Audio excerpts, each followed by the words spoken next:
Permítanme que les presente a nuestra siguiente invitada. Se llama Emilia Zaballos, es abogada y doctora en Derecho. Señora Zaballos, buenas noches. Buenas noches. Gracias por estar con nosotros en El Gato. Gracias a vosotros. Bueno, me gustaría hablar de diferentes asuntos al respecto de la justicia en nuestro país. Determinadas noticias que están saltando en los medios de comunicación, que muy probablemente todos ustedes se habrán enterado y que desde luego nos hacen cuestionar dos puntos. En primer lugar, al legislador, es decir, cómo puede ser que en España se hagan determinadas leyes, como lo que ha ocurrido en una universidad en Jaén, donde un grupo de personal de limpieza ha matado sin querer a 45 murciélagos que se habían, digamos, escondido en la persiana, ¿no? Con lo cual, limpiando la persiana, los han matado sin querer y la Fiscalía pide para ellos 135.000 euros de multa y 1 año y medio de prisión. Es un caso que, desde luego, hablaremos con nuestra abogada y también nos preguntaremos de quién es culpa, de la Fiscalía, qué hará el juez. ¿Tiene las manos atadas? ¿Puede hacer lo que quiera y que se imponga el sentido común? ¿Quién es capaz de legislar sobre los animales, sobre la fauna y llegar a este extremo?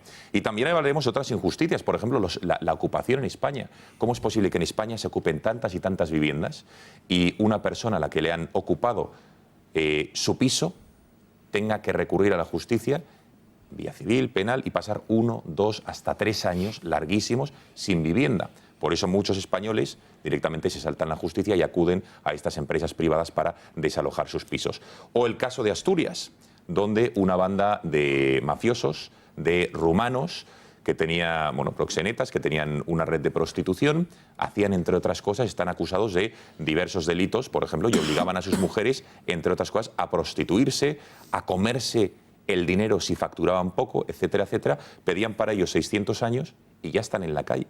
Solo han pasado 1 semana en prisión. Hablaremos de todo ello, lo hemos recopilado en el siguiente vídeo y enseguida le preguntamos por estas injusticias de la justicia a nuestra abogada. De vivir en Andalucía, el Joker se lo habría pensado antes de atacar al aprendiz de Batman.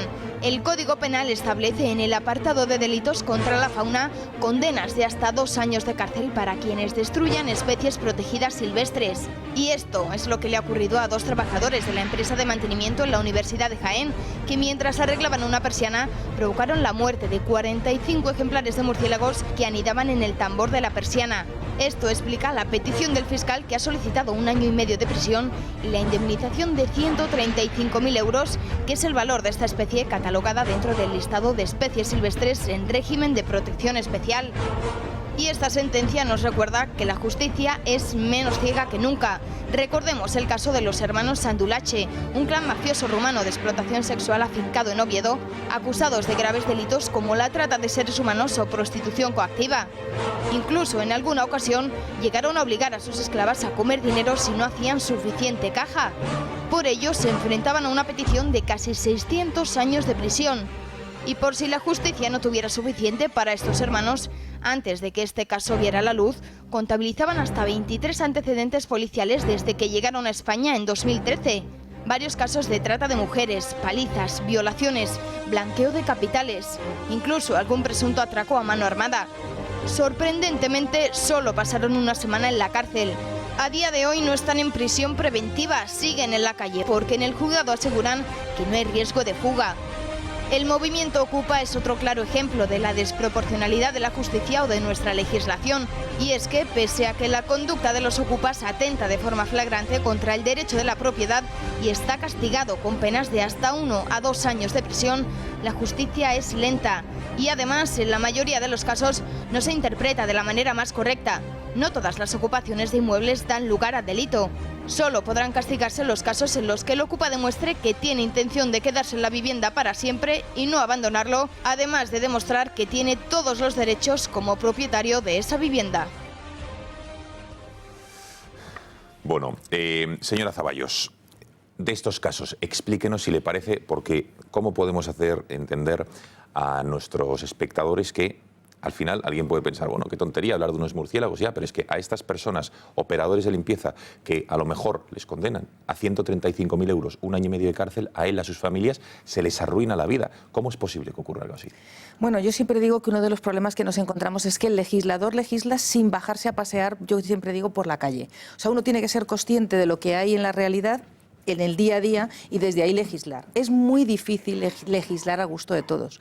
Nosotros o el legislador, cuando toma unos hechos que considera que son delictivos, lógicamente esos son los tipos penales y lo que hace es establecer unas penas mínimas y máximas. Hay circunstancias en las que dentro de los mismos hechos que están dentro de ese tipo penal, hablemos de un delito, el delito de, pues concretamente un delito contra la fauna. Si estamos hablando de unas penas entre 6 meses y 2 años, pues cuando el legislador o cuando el fiscal, vamos a irnos al fiscal porque en este caso todavía no se ha juzgado, todavía no tenemos sentencias, supongamos que el fiscal está determinando en su escrito de acusación provisional, está poniendo o estimando qué pena se le debe poner. El problema es que muchas veces tú te tienes que mover en ese baremo entre la pena mínima y la máxima por un delito concreto.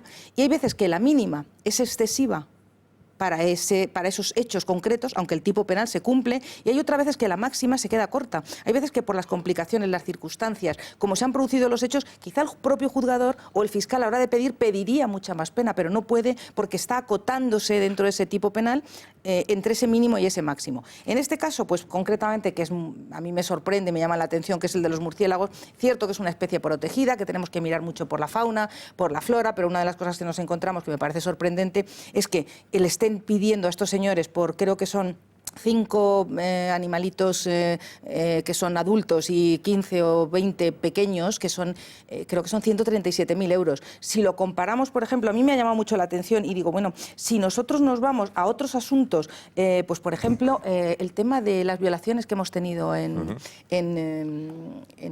Pamplona, son 100.000 euros lo que han pedido de indemnización. Fijaros qué desproporción. 100.000 euros a la persona, a la víctima de la manada de responsabilidad civil, y aquí 137.000 euros porque se han producido estos daños a la hora de limpiar una persiana y se han matado a los murciélagos. O sea, hay veces que la propia justicia es injusta, y eso que lo entienda la gente es como cuando vendes un piso y el que vende el piso siempre se cree que lo vende muy, muy barato y el que lo compra lo está comprando muy caro, ¿no? Dice usted que la justicia es injusta a veces, entre otras cosas porque el legislador no ha bajado a la calle, como nos dice usted, pero todo esto sin que haya llegado ante un juez. O sea, todo esto es la ley, ¿no? Un juez le llega a este caso, por ejemplo, el del murciélago, o prolongamos que prospera. ¿Un juez puede hacer algo, puede poner un poco de sentido común, o tiene las manos atadas en este caso? A ver, el juez, una de las razones que tiene que hacer es poner sentido común. O sea, yo siempre digo que el derecho es la lógica y es lo que realmente adecúa al final una sentencia a unos hechos o a la condena o a solución de unos hechos. También es cierto, y no lo podemos obviar, que lamentablemente la justicia la están aplicando personas, y las personas tienen sus propios criterios, tienen sus buenos días, sus malos días. Yo siempre lo he dicho, o sea, para mí, y es una frase que lo digo con mucha seguridad, lo más triste cuando tienes a un cliente delante es que la sensación que tiene es que no va a los tribunales porque tiene razón, va a ver si tiene suerte y le dan la razón. Entonces, mientras esa percepción la tenga el ciudadano, es súper triste para los que estamos moviéndonos dentro de la máquina de la justicia, porque eso quiere decir que no solamente, o sea, podemos estar haciendo las cosas muy bien de acuerdo a la legislación, pero si la percepción que tiene el ciudadano de a pie es que cuando tiene un problema se dilata, se retrasa, la resolución llega tarde, mal y nunca, es carísima la justicia, empezando desde abogados, procesos, todo. La lentitud que implica que muchas veces cuando llega ya se ha resuelto hasta el problema o incluso has fallecido, porque estas son las circunstancias.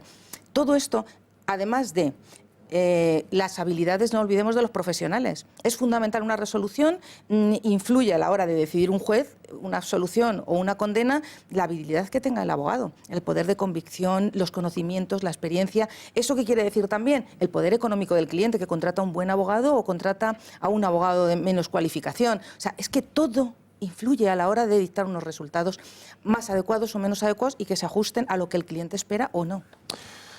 No, efectivamente. Bueno, más aspectos de este reportaje que hemos visto. Vámonos hasta Asturias, este caso de este clan, esta mafia de rumanos que tenía, en fin, que obligaba a mujeres a prostituirse si no cumplían con la caja que ellos esperaban, aproximadamente unos 10.000 euros por noche.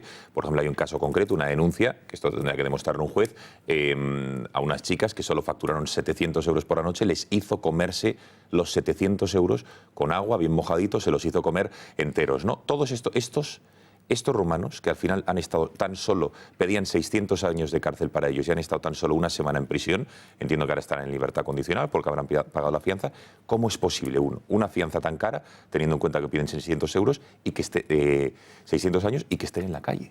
Vamos a ver, cuando estamos hablando de 600 años, seguro que estamos hablando de bastantes procedimientos. Creo entender, porque solamente conozco las noticias, como me las han hecho llegar, que es de los medios de comunicación, la información que tienen como aproximadamente como unas 20 causas abiertas. Volvemos al mismo problema, nos encontramos con que todos ante un problema acudimos a la justicia. La justicia es muy lenta. Estos señores pueden tener 20 causas, me parece maravilloso, pero de esas 20 causas seguro que no tienen ninguna sentencia firme. Si no tienen ninguna sentencia firme, siguen delinquiendo y están en la calle. Además, uno de los problemas que tienen es que si les detienen por delitos, digamos, menores o delitos mayores, pero que no tengan razón para mantenerlos en prisión provisional, los jueces, ¿qué tienen que hacer? Ponerlos en libertad. Los ponen en libertad bajo fianza, que me llama la atención algo que pone en la noticia. No sé quién las habrá recogido, pero hablan de que 30.000 euros pagaron de fianza para poder salir. Me parece una incongruencia porque dice que lo pagaron en metálico y con billetes que además eran falsos. No creo que sea así. El sistema que establece la justicia cuando tú vas a pagar una fianza es por transferencia bancaria o por ingreso en cuenta bancaria, y todos sabemos que esas cantidades en metálico no se pueden ingresar en una cuenta bancaria, delito de blanqueo de capitales, la situación que hay, bien, un banco no te lo admite, pero además si lo ingresaran en un banco en pequeñas cantidades hasta que lo junten, el propio banco va a comprobar los billetes, con lo cual nunca lo hubieran podido pagar con billetes falsos. Con lo cual me parece que la noticia está un poco distorsionada. Bien. Al margen de eso, Gonzalo, que me parece muy interesante es por qué están fuera. Están fuera porque aunque tuvieran una sentencia y la sentencia condenatoria fuera inferior a 2 años, todos sabemos que si es inferior a 2 años tenemos una remisión condicional, no entran en prisión. Si tuviéramos una segunda sentencia que ya se supone que son reincidentes, ya entrarían en prisión. Pues que seguro que no tiene que haber ni esa segunda condena. Seguro que no lo hay. Entonces, estamos pasando 1 año, 2 años, 3, 5, 20 denuncias acumuladas, procedimientos abiertos, sin celebrarse. Después estamos los abogados, que nos encontramos con algo más. Es que al cliente lo que tenemos que hacer, ¿qué es para lo que nos contrata? Para tenerle más tiempo en la calle. Entonces le recurrimos y volvemos a recurrirlo y retrasamos y demoramos las ejecuciones. Al final todo eso es una amalgama importante que hace que un delincuente esté en la calle y siga delinquiendo. Y tenemos que pensar que los mismos, que muchas veces nos toca defenderlos, otras veces nos toca acusarlos. Que cuando estamos en el lado de la defensa decimos, qué bien hemos hecho el trabajo como profesionales, pero cuando estamos en el otro lado, la impotencia, y esa sí que es dura, esa sí que es dura, que tienes, porque estás del lado de la víctima, que ahí sí que no puedes avanzar. Esa es muchísimo más complicada. Y sí te digo algo, yo la sensación que tengo estando en los dos lados es que siempre lo tengo más difícil para defender a la víctima, fíjate lo que te digo, que salvo delitos muy graves, que rápidamente todos los medios de comunicación, todos nos volcamos y todos salimos adelante. Pero hay estos asuntos, estos temas que realmente no tienen tanta trascendencia, que no son tan importantes, pero que para una persona es su casa, es su propiedad y se la han robado. Claro, vamos a este asunto de los ocupas, que desde luego hoy tendremos, por cierto, a Daniel Esteve, que es el dueño de una empresa privada de desocupación, que lo que hace es, viendo la lentitud de la justicia, viendo que policía, Guardia Civil están atados de manos y que la justicia tarda y demora el desalojo de las viviendas, pues acaban recurriendo a este tipo de empresas para que les ayude a desalojar sus pisos. ¿Cómo es posible la lentitud respecto a una cosa esencial que debería ser sacrosanta, como es la propiedad privada? Bueno, yo creo que el tema de los ocupas da para hablar muchísimo. Primero porque creo que hay 2 tipos de ocupas. O sea, los que realmente lo necesitan y que creo que todos estamos ahí y que la sociedad, ese comportamiento quizá humanitario lo tenemos y estamos ahí apoyando. Y los ocupas que son unos caraduras y que son delincuentes ya y que han hecho, yo diría, su modus vivendi. O sea, ya han hecho su propio sistema, igual que de todo se hace un negocio, pues del tema de los ocupas que nos salen, tenemos esta empresa que se dedica a sacarlos. Pues ellos están perfectamente organizados para entrar. No se nos olvide. ¿Qué tenemos que hacer? Yo separaría 2 situaciones importantes. Una es cómo se tiene que comportar la persona que tiene la vivienda y qué recomendaciones yo le daría, que me parecen vitales. ¿Por qué? Pues porque, vuelvo a repetir lo mismo, la justicia, como todos hemos bien dicho, es demasiado lenta. ¿Qué medidas se están tomando? ¿Qué recomendaciones haría usted a alguien que nos esté viendo y le ocupan su vivienda? Bien, dentro de la legalidad. Primero, las 48 horas primeras desde la ocupación son vitales. Evitar sobre todo que en esas 48 horas cambien la cerradura, inmediatamente poner la denuncia. Para presentar la denuncia, no olvidemos que no hace falta ni siquiera acreditar la propiedad, Muy sencillo. Si yo he denunciado diciendo que es mi vivienda y luego no lo es, a mí sí que me van a después, yo, que soy el propietario, si no lo pudiera acreditar, sí que tengo por denuncia falsa un delito. Fijaros cómo es la circunstancia. Bien, soy propietario, no me hace falta, voy y pongo la denuncia. En las primeras 48 horas la policía se desplaza inmediatamente y puede, si ellos no acreditan que tienen un título, sea arrendamiento, sea del tipo que sea, si no lo acreditan, les puede obligar y desalojar la vivienda. Fundamental, y que no hayan cambiado la cerradura. ¿Por la fuerza de eso? Sí, los pueden sacar, sin Pero ningún problema. en 48 horas. En 48 ¿Se han horas. cambiado la cerradura o no? Debemos evitar que cambien la cerradura. Pero luego viene otra forma, y además yo lo recomiendo, fijaros lo que os digo, y lo digo abiertamente y que lo escuchen nuestra audiencia, porque es muy importante. Supongamos, o sea, una vez que han hecho esto, ¿qué opción tienen? Han pasado las 48 horas, no les ha dado tiempo a denunciar.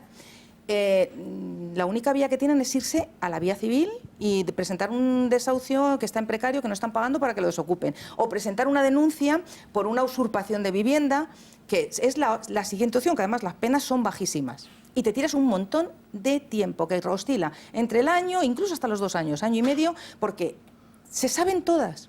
No les puedes notificar porque la primera obligación que tiene el propietario es, para poder demandarle y echarle, tengo que averiguar quién está viviendo en la casa.